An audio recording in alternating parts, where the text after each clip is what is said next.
Low down, good for nothing, thinking move that didn't need to happen because I was scared. This one comes from Antonio Hollywood, LA. Was the Crippler match snug? My match with the Crippler, Chris Benoit. Was Chris Benoit snug? He'll make you hot. Absolutely. Chris Benoit, like I think I talked about it before, there's a difference between, in my opinion, being a stiff in the ring and being snug.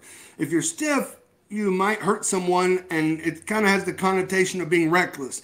Being snug is being in a safe place, but a guy that really, I mean, he'll hurt Eugene. Yeah.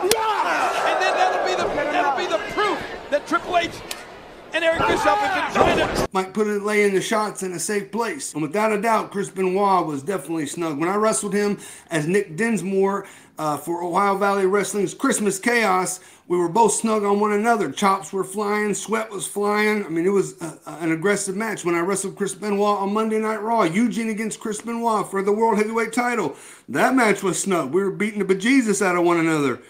Someone else who was very snug was Kurt Angle. When Eugene came back after his knee surgery and had the big angle with Kurt Angle, he would pull my hair, he'd black my eyes, he would give me those European forearms and about knock me out. Benoit and Kurt were guys that, they would bring it as hard as they wanted it.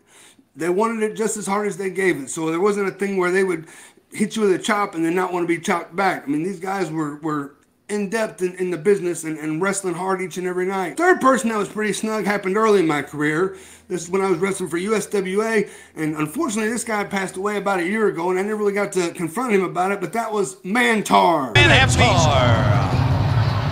What do you call him? Mantar? Mantar, that's right. Mantar. You remember Mantar with the big head thing? Cornette managed him in WWE, WWF. At the time, he was part of the South African Truth Commission, and he had a mask on. He was Tank.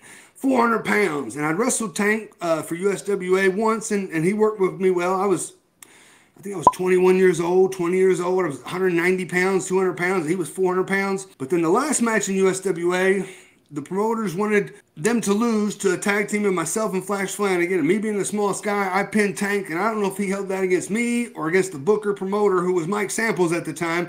But Tank beat me up one night. I think it was in Casino that we did a show at, maybe in Caruthersville, Missouri, or Tunica or somewhere. And he just like a little bit more than snug. He laid everything in, put all that weight on me, threw me on the floor, slammed me on the concrete floor, dropped elbow on me on the concrete floor, then dropped the second one.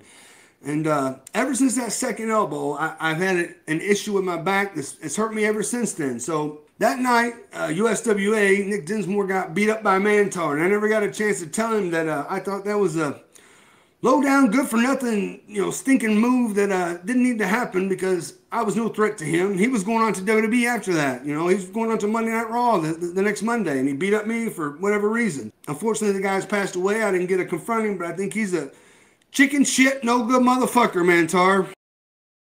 So you never talked to him about it afterwards? I never saw him after that because he went up and then he got released. But even like in the back right after the match, nothing? No, I was scared. If you like this video and you want to see more content from Eugene behind the scenes, click on one of these videos. They are awesome.